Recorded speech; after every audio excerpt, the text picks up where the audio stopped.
Hi mga be.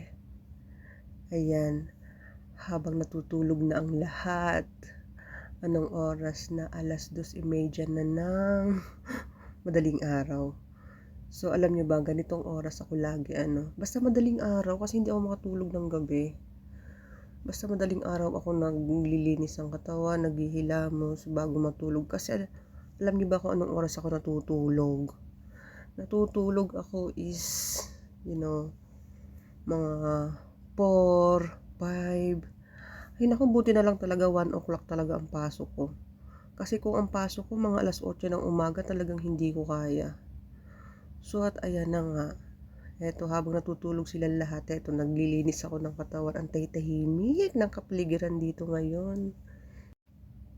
Siguro nga naiisip ko lang, siguro ako na lang yung gising ngayon eh. Mga kapitbahay ko dito, mga kapit kwarto ko dito, mga tulog na, mga naghihilik na. Nakakatawa lang. Napakahirap masanay ka ng gising sa gabi. Pati nga mga anak ko sa Pilipinas, sa totoo lang mga gising sila sa gabi. Tapos sa araw, tulog. Dati pa.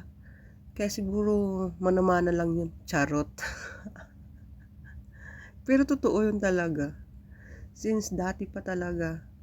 Tapos namana rin nga sa akin ng mga anak ko dyan, yung gising sa gabi tulog sa araw. Bakit ganon?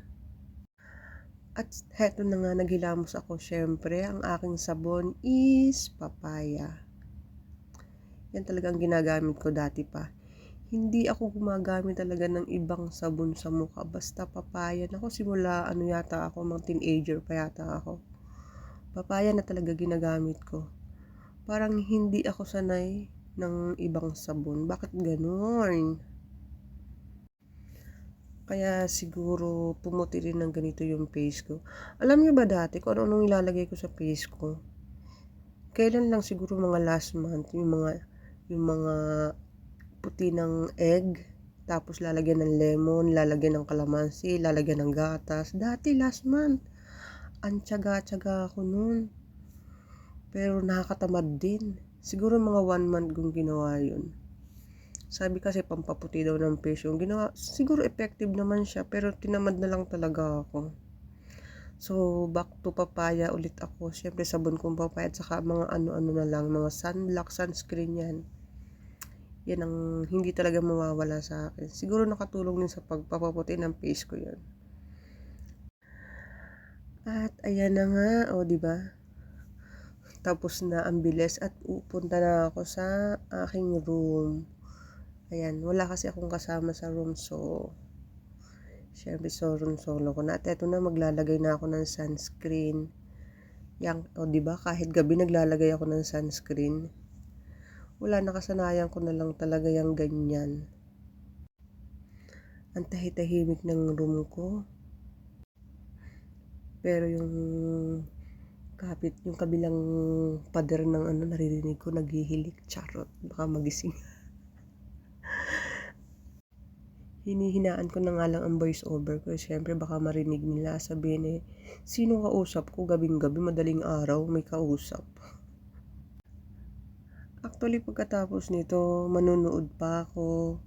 And then, pag nakapanood na ako ng movies, makikinig naman ako ng mga, alam niyo yung mga barangay love story. Pagpatulog ko yun, yung mga barangay love story, minsan nga mga kwentong aswang pa talaga. Yan, habang natutulog ako, yan ang pinapakinggan ko.